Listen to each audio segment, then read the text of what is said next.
Okay, well, if we're talking about a conspiracy and I was speculating about how it would be worked and who would be involved, it wouldn't be the government, it would be elements of the government. When Bush came to power, with his administration, it was basically the neoconservative movement supported by the ideas of PNAC, the Project for the New American Century, specifically the document Rebuilding America's Defences that was put out in September of 2000, 1 year before 9/11.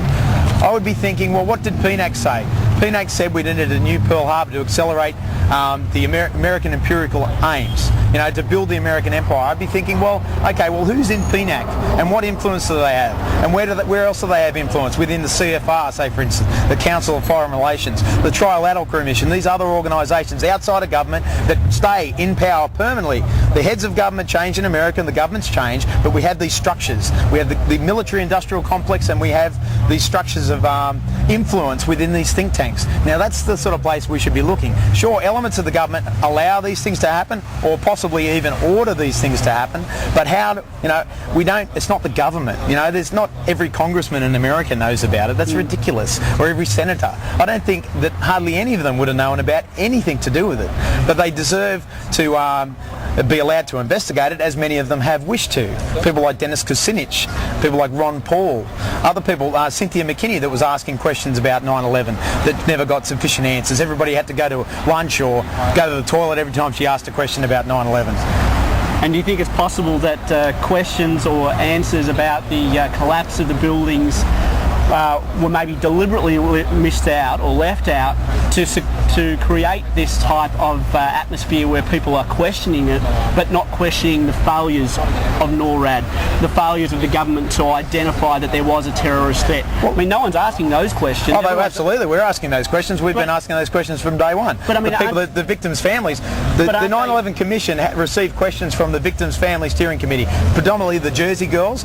They had well-researched questions, hundreds of questions. Only 30% of the questions were touched on, and 70% weren't even looked at all. Okay, now they had questions about all those things. The simple fact is that General Myers, who was in charge of the Air Force on that day, was not at the controls. He was in a meeting, he was at the toilet, wherever he wasn't in control. He put a young captain in charge that had just completed his course on how to look after the defence forces while he wasn't there, he was at a meeting or whatever else. Okay, it was a young captain. That's only the second rank up. Okay, he was in charge of the whole defences. Myers was missing. Now you would have thought that he would have received a reprimand about that. He was promoted to the Joint Chiefs of Staff. Okay, he took the top job in the military there in America. Everyone that was involved in 9/11 that made critical mistakes was promoted. Does that concern you? Well, it concerns me, but I mean... Does it concern you, like I said before, that the story has changed 3 times and numerous people have told different stories? Does that mean that they were lying with one of their stories? Would you forget something? I know where I was on 9/11. I know exactly what I was doing, and I remember I watched it live at work. Yeah. There was a guy that I worked with that got killed that day. Yeah. Okay. I mean, doesn't that all fall into place in that so many people within the defence forces, within government, all failed, and they're all probably... Okay. Let's just look at one example of that, and I can prove it very quickly. See, I'm not an idiot. I've got a reasonably high IQ, and I'm an engineer, and I've got an idea. Now, I've thought all these thoughts. I went through a process of about a year, thinking all the thoughts that you're thinking to get to where I am today, and I had to answer all those questions, and I have. In my own mind, I've answered those questions. Now, one of the questions is, how would the military have a stand down to allow those planes to fly around for an hour and 40 plus minutes without any intercepts when we know the precedent is that normally they're intercepted between 10 and 20 minutes?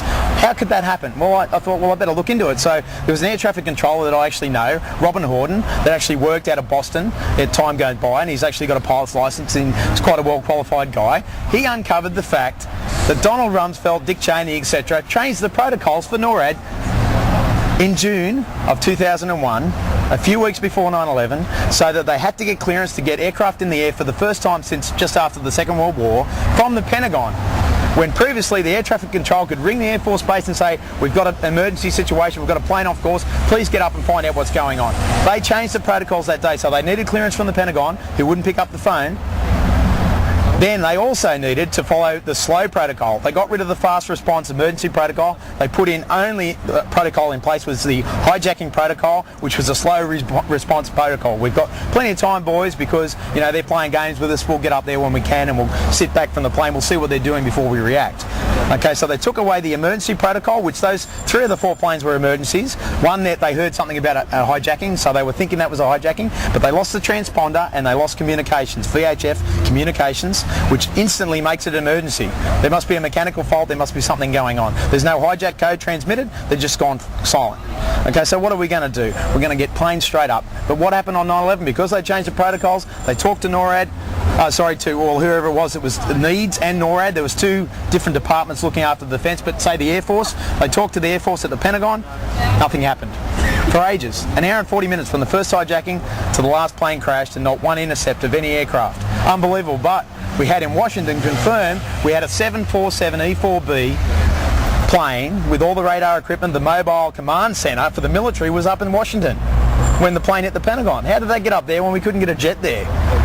747 flies maximum 0.86 Mach, right? A fighter can fly at 2.5 Mach speed. You know, like, what's going on? Why would he change the protocol? And the day after 9/11, what happened? The day after 9/11, they changed the protocols back to the way they were before. So we don't need anyone to be involved. We just need to change the rules of the game, and then we can control everyone. With only one person changing the rules. Well, again, and that's happened numerous times. So does that make you wonder? Oh, look, I mean, everything about... Do we need a new investigation?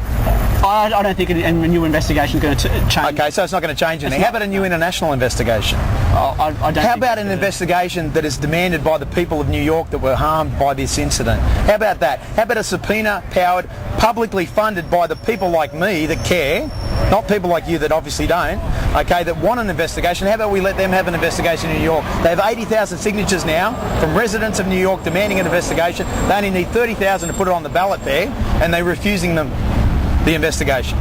How about the commissioners of the 9/11 Commission that want a new investigation? The 6 out of 10. How about the two co-chairs of the commission that said it was a farce and we need a new investigation? But do they deserve one? Again, if we have a new investigation and, you know, the investigation... I'm talking about one with subpoena power. Well, even if it is subpoena power. I mean... Represented and victims having questions, being able to ask the questions. But again, if how much did they spend on Bill Clinton when he had that affair with Lewinsky, uncovering the truth of that? But again... 50, 60, 70 million dollars? How much did they spend on the 9/11 Commission? Again, though, if the investigation comes up and the answers don't change, if we still get the same result, you're going to go out. How are we going to get the same result if the evidence is presented? Well, how are we going to get the same result if the evidence is presented?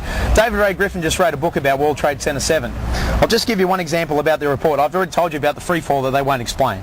Did you know that one of the basic principles of fire engineering is the conduction of steel? Steel conducts heat. You heat one end of it, it conducts to the length, and it reduces the heat at the point where the flame is, okay? They took the conduction completely out of any calculations in a computer model that they generated from what they thought. They did not study any evidence. They did not look at any steel. They didn't examine, actual evidence of the crime scene. Even though they did have some evidence, they didn't examine it. All they did was come up with a computer model that says that one column was heated up, maximum possible temperature of fire for the maximum possible time in one spot. That column failed, and you're saying that the building can collapse at free fall for 2.2 seconds for 100 feet of its collapse, straight into its own footprint. Well, if you want to believe in absurdities and not investigate, then that's your business. Yeah. We demand an investigation. We want to know what happened. 10 Australians died on 9/11 and 15 soldiers have died since. We deserve an investigation. We're part of the coalition of the killing. I was in the military. I'm embarrassed by our government, and I'm embarrassed that our military is in a foreign war in a country, a sovereign nation, killing people because of some corporation's plan or whoever's plan. Who knows? Well, thank you. Thanks for your time.